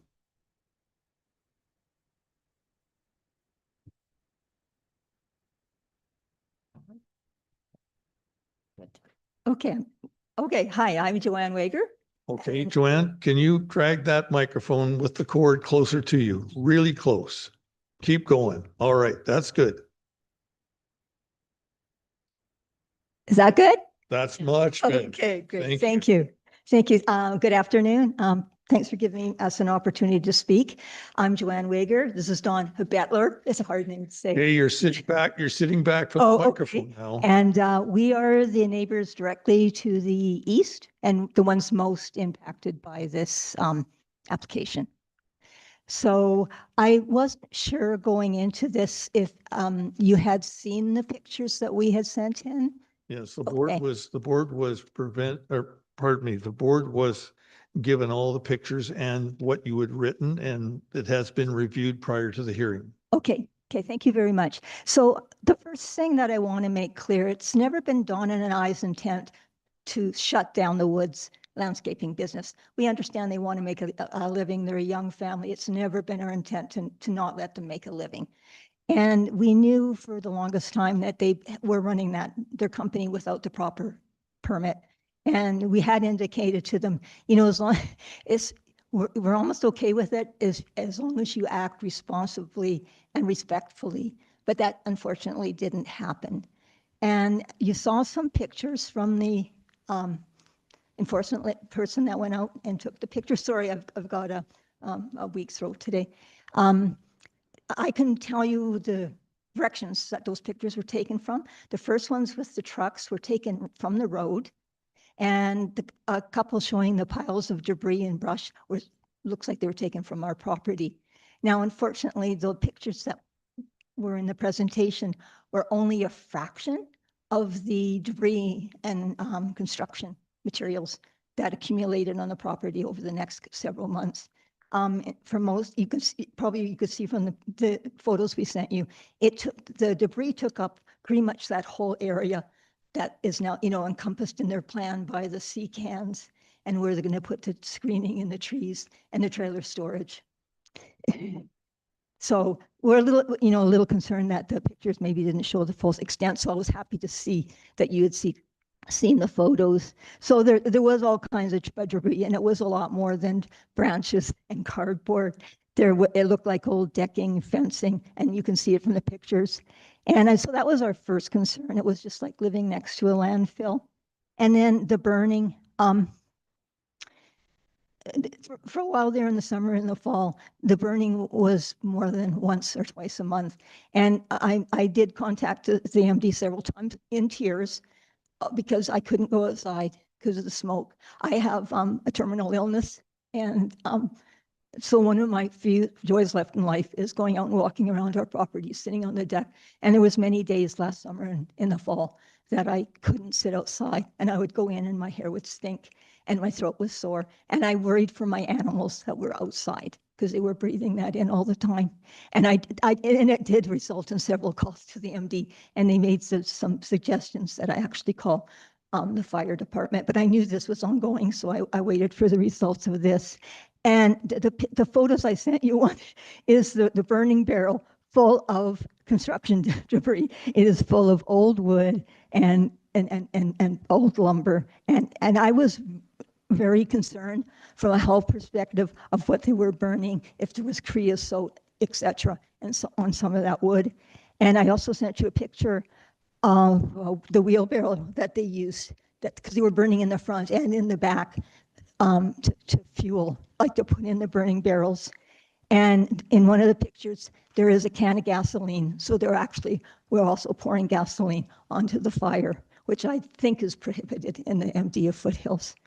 So like I said, our intent is not to shut them down. We just want them to act in a responsible and a respectful manner. The screening, yes, we did propose extending that 60-foot fence to 100-foot because the plan shows the natural trees providing some of the screening from the outdoor storage area and the trailer storage area. Unfortunately, they're the wild trees, and they only have their leaves for about 4 months of the year, so it's not good screening. So we see that garbage from our property. Also, the trees, unfortunately, in our areas, they're all dying. So to us, that wasn't adequate screening. So that's why we suggested extending that fence That's 60 foot to 100 foot. And I guess lastly, the timeline, we've already lived with this mess for a year. So we didn't think it was unreasonable to ask to at least have the fence put up by the end of 2026. I believe their company does fence building, so we didn't think that would be that big of a deal for them to be able to put up that screening feet fence at the very least by the end of 2026. And like I said, the other thing is, we moved onto our acreage in 1990. We didn't move with the expectation we'd have a business next door. And like I said, our intent is not to prevent them from making a living. It's just to ask them to act responsibly and respectfully. I guess that's all I have to say. Okay, thank you very much for your presentation. Does your husband or partner there wish to add anything? Well, the only thing I'd like to note is like the inspection officers for the MD have been down there. We have had discussions with them. We've had previous discussions with the owners, to try and come to grips with this. And it's come to no avail. It's a no-win situation. We have a group of trees on our side of the fence which blocks our house. Yes, that's true, but it's a narrow strip. And at the prevailing wind from where they're burning and that kind of stuff is from the west to the east. It comes right into our house. It's not acceptable. We've tried to get this resolved on a personal basis, but no success with that. That's it. Okay, thank you for your presentation. Please remain where you are because there may be questions from the board members here. Board members? Thank you, Myers. Mr. Chairman. Question to the appellants through the chair. Is there any part of the business or materials or equipment that they store that you can see from your house, from your property? Yeah, when you drive into our yard, the driveway, it's right on our fence line. Okay.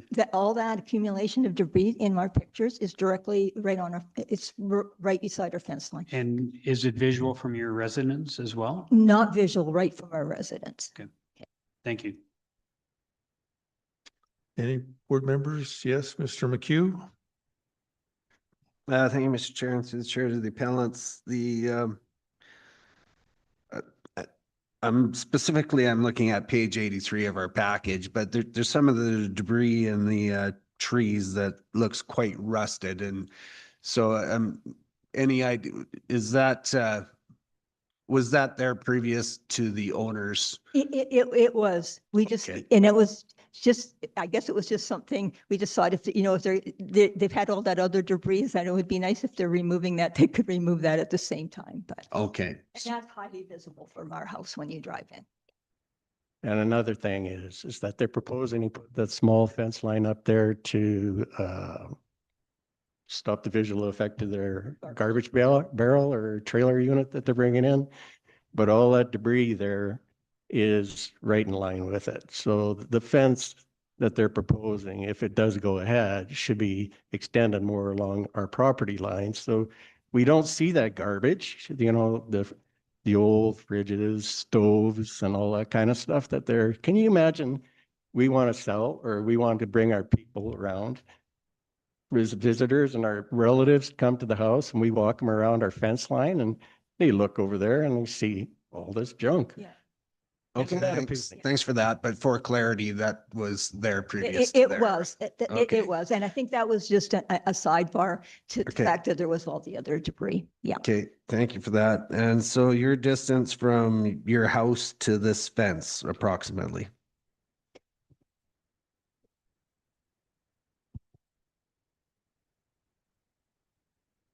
Okay. And the size of your parcel? Maybe 150 feet. Let me clarify that. I'm trying to get some in my head. Yeah.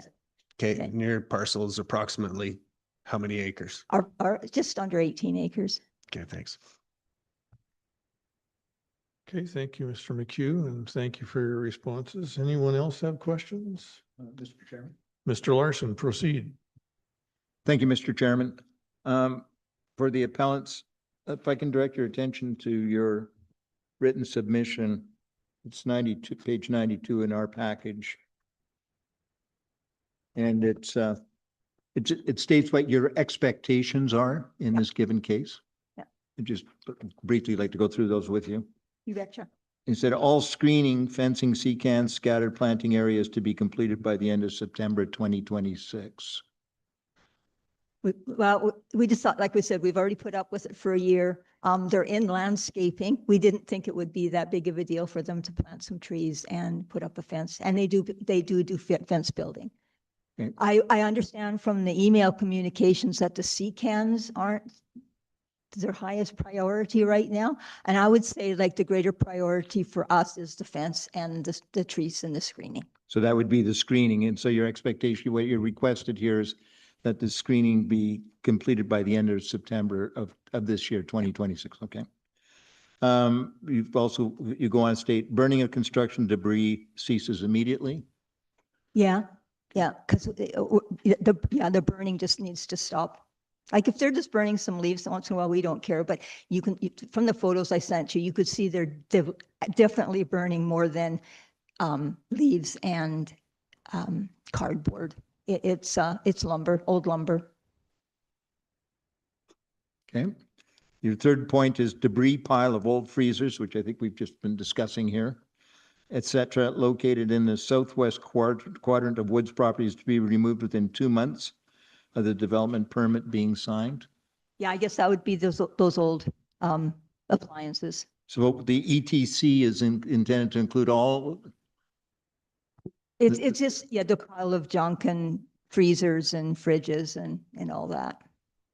Okay. And then your final bullet point is all compliance conditions are to be met by the end of December 2026. Yeah, That's what that's what we hope for. Okay. Anything else you want to add? No, I think that's everything. Thank you. Okay. That's all my questions. Thank you, Mr. Larson. Any other board members' questions? Okay, hearing none, then we can now move on. I understand there's another person in the chamber here, Jerry Poole. Do you wish to make a statement, please? If so, please come up to the microphone where those people were sitting, please. Thank you. Thank you.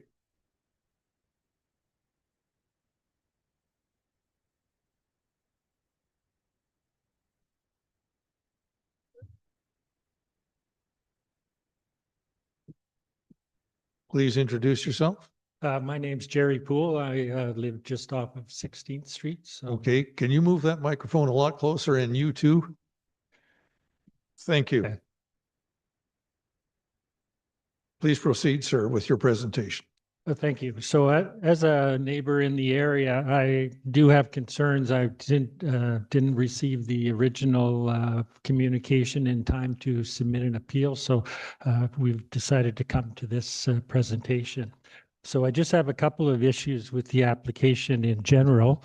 And I really kind of question the business application. I see the rules for the business type 3, but the significance of a business that's requiring this type of accommodation and the impact on the neighbors being a direct approval from being approved right off the bat with the potential impacts is one of the concerns I had originally. But second to that is some examples. For one thing, 2 secans as part of screening. Some people would consider that secans themselves would require the screening because they're not necessarily the most appropriate view. And so I see that there is some screening potentially, but I personally would not consider secans in terms of a screening alternative. Secondly is the number of employees that potentially are there. The application shows five employees, and right off the top, you have 5 vehicles per day that are going to be parking there. in addition to the residents and some of the other equipment. So right off the top, we're talking about quite a potential at least 5 additional cars that are going to be included or requiring potential screening. From my experience with a couple of my own neighbors and previously being in the landscaping business, I have some concerns in regards to material stockpiling that may occur, potentially not at this point.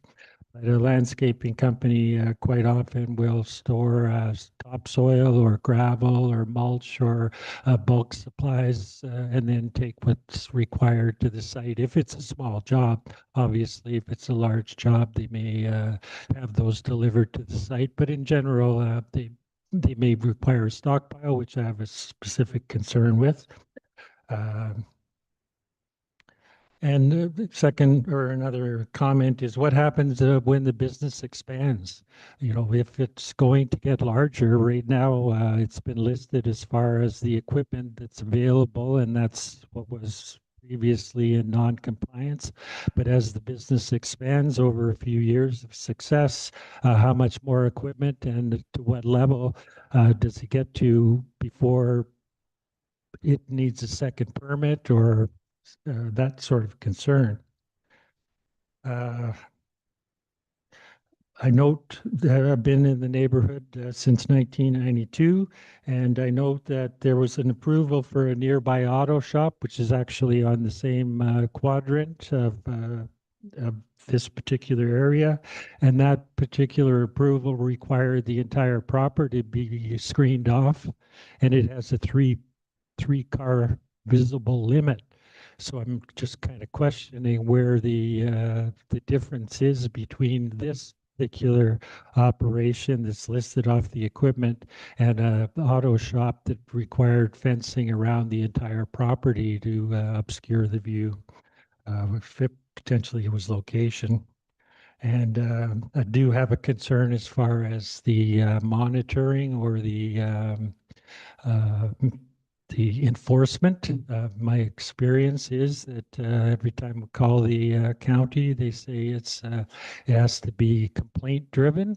And so if that's the case, why necessarily are the neighbors responsible for enforcing the rules for how many vehicles, whether there's material stored on the property, and if there's going to be a regular potential visit, or do they have that sort of thing? So I also, just to finalize, I wonder how the visual impact of this particular application, seeing the photos, I didn't see the ones by the appellant, but wonder how the visual impact of this particular application is different than the RV storage that was rejected across the street, immediately across the street. It was rejected for that particular purpose just a few years ago.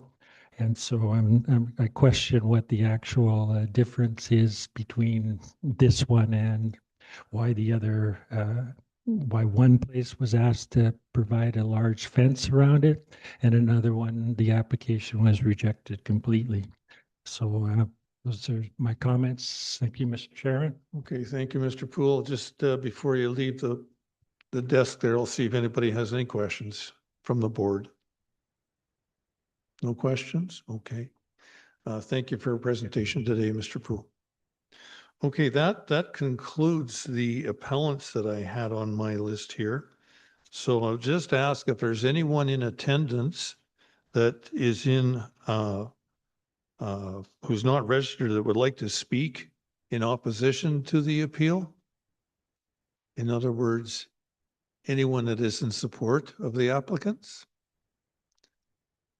Don't see anybody. So is there anyone else who would like to speak who is not presented and would like to do so on either side of the situation? That doesn't include, we'll get back to you guys for closing remarks. Sorry about that. Again, is there anyone here that wants to speak that has not been heard in any side of this issue? Okay, so now we'll go to concluding remarks.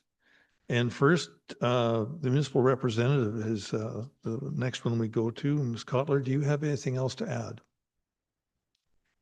Thank you, Mr. Chair. All I wanted to add was all of our screening guidelines are listed in our screening standards, which is an appendix to the bylaw. And when screening is proposed, it is to meet those that are already laid out in the bylaw, which is why it is not further explained in the development permit decision, because it is already explicitly listed. The CCANs do require screening. They can be part of the screening plan, but there is further screening that is inherent with an approval for CCANs. No stockpiling of materials was approved. We have one compliance officer for the whole county, and each application is taken in its own merits, comparing 100 to 200 RVs to 12 approved commercial vehicles, which are, as pointed out, 5 of them are going to be personal vehicles driven in by potentially up to 5 employees. And this approval stands the way it is written. Should the business expand, a new approval will have to be achieved. So this is not accounting for future growth. This is the approval, and this is what has been approved. And that's what I have. Thank you. Thank you, Ms. Kotler. Excuse me, there's someone at the far back here indicating something. Sorry, we have concluded the opportunity for others to speak.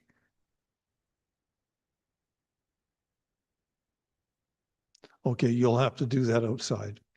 Thank you. Board members, anything more? Mr. McHugh. Thank you, Mr. Chair. Through the chair of the development officer. So the intent of the development permit application. Sorry, where is, so it's identified as 5 full-time employees. The number of, sorry, I'm missing in here the expected number of, Sorry, a type 3 business is permitted up to 12 business vehicles. I've listed what the business anticipates for their business vehicles. okay, so this would actually be good for 12 trucks in and out for business purposes a day. Yes. Yes, thanks. Okay, that's all, Mr. McHugh. Okay, board members, Mr. Myers, please. Thank you, Mr. Chairman. Question to the chair, to the development officer. I'm having a little trouble with the CCANs are part of a screening program that has to be screened as well. Can you clarify that, please? Sure. Through the chair, the applicants propose what they would like to do for screening. And on the east side, they have proposed those 2 CCANs to help screen the vehicles and the equipment equipment storage and vehicle storage. But CCANs need their own screening as well. So they've got a 50-foot section between the setback of the CCAN and the property line that they are proposing further trees and shrubs and greenery to screen the CCANs, which are acting as the solid screening for the business equipment. So, so there'd be some trees or shrubs which would act as a screen between the CCANs and the 15 meters setback to the property line. Is that correct? Yes, sir. Okay, thank you. Thank you, Mr. Myers. Anyone else? I think Mr. Larson has a couple of questions for the development officer. Yeah, for the development officer. Just quickly, so you made reference to it just a few minutes ago that there are screening methods, specification standards attached at the back of the land use bylaw. So to assist out the applicants in this given case, I mean, that's what they should be referring to. That's the expectation on the part of the county, is it not? What's set out in section 6.1 of those screening methods? The screening, through the chair, specifications is listed as appendix. Sorry, I'm scrolling through it right now. I'm just looking at it here in the It's land use appendix bylaw. G to the land use bylaw, Foothills County screening standards. They were provided this document through the application process. And that was my next question. Had that been provided to the applicants at the time of their application for their development It permit? was. Okay, thank you. That's it. Thank you. Okay, any other questions from the board? Okay, seeing none, we'll then move on to closing comments. And I'm sorry, my pieces of paper are a little bit mixed up here, but I think we're moving now to the applicants. Do you have some closing comments, please? Yes, I just have a few comments to make. Can you get closer to the mic? The first comment I'd like to make is we're not in business to have fires, so that really shouldn't be a problem moving forward. For the screening of the sea cans, what we proposed is 50, is it 50 feet? The 50 feet of fencing, and then trees and shrubs, and then the sea cans, so that there'd be multiple layers of screening to help protect all of that. And for the garbage and debris that was there prior to us buying this place, to give some history on this, we have already removed about 25 cubic yards of waste, of debris that had already been on the property. It's a continuous thing that we've been working on together. It is a lot of hard work. Anything else from you? Okay, I have a couple of questions, if I might. Board members, do you have questions for the applicants at closing? No? Just one pertinent thing, I think, and that is that the development officer in our package has provided the conditions of approval. Have you seen that document that has all these conditions on here? They're numbered 1 to 8, and then there's extra advisory requirements. Have you seen that? Yes, we have. Okay. And so you feel that you can comply with all of these things that were there? Yes, we do. Okay. All right. That's the only question that I had. Anybody else have questions from the board? Mr. McHugh? For the development officer, please proceed. Thank you, Mr. Chair, and through the chair to the development officer. And I'm on page 94 of 117, and it's the approval description. And I'm looking at point E. So this is a maximum of 15 vehicles. So I'm trying to comprehend that is there, is that 15 vehicles at any time, or is that, is there any maximum of 15 vehicles at any time in perpetuity? I need a little description of how that's going to work here. When we look at the home-based business type 3, it lists the maximum business vehicles separately from business visits. So these are the vehicles that can be on the property at any given time. So there could be at one time 15 vehicles. Knowing that the application states that the private vehicles that are coming in are taking vehicles out. But there would be a time that they would all be on the property as they go to leave. If that answers your question, sorry. Okay, well, yeah, I think we're getting close. So I'm just trying, so the business trailers and the 3 business vehicles, they're going to be there all the time. But so the assumption is that employee vehicles are not going to be there all the time. Correct. And an employee vehicle would come to take away a business vehicle and a trailer to go to the site.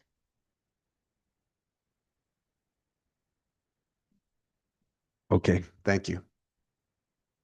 Thank you, Mr. McHugh. Board members, are we done on clarification questions? Are we all tuned up here? Okay. So just one more time, did you have anything else you'd like to add as the applicants? Okay, and appellants that are here today, did you have any final closing comments that you would like to submit now that you've heard? Please proceed up to the microphone again. We need that on the record.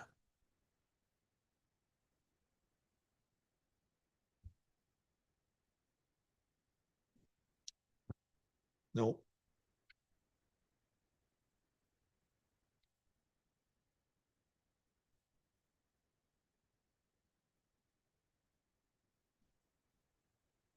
See your face.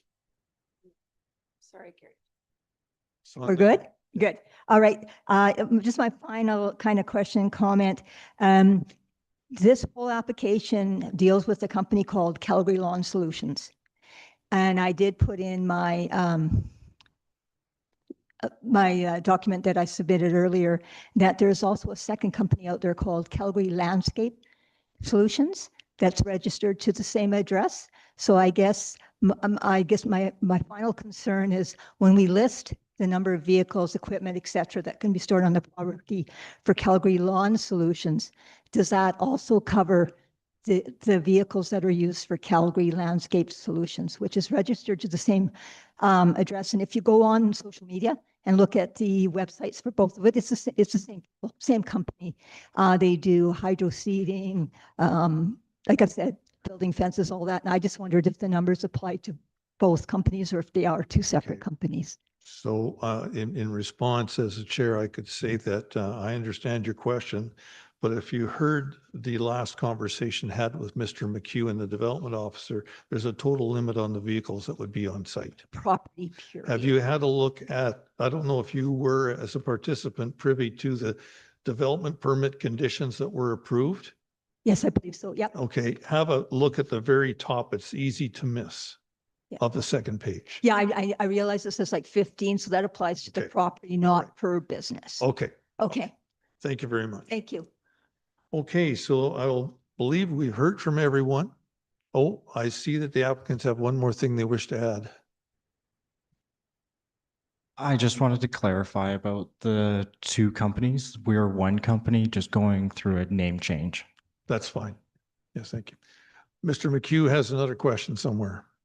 I apologize, Mr. Chair, but quickly through the chair of the development officers, 266 MRO.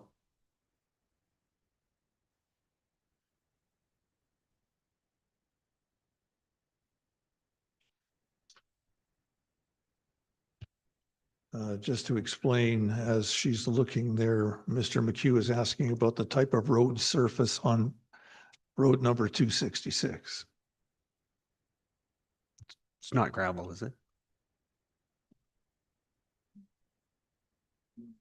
Okay. All right, so I think we've heard from everyone. We've given everyone extra chances, and we've got, I think, most of the information out now. So I'm going to close the hearing. And just to let everyone know that there will be a written decision after we debate this later today. We'll know the decision, and that will be completed and mailed out in about 15 days. And it's not official until you receive it in writing. Thank you all for coming. We appreciate your presentations and your patience with this matter.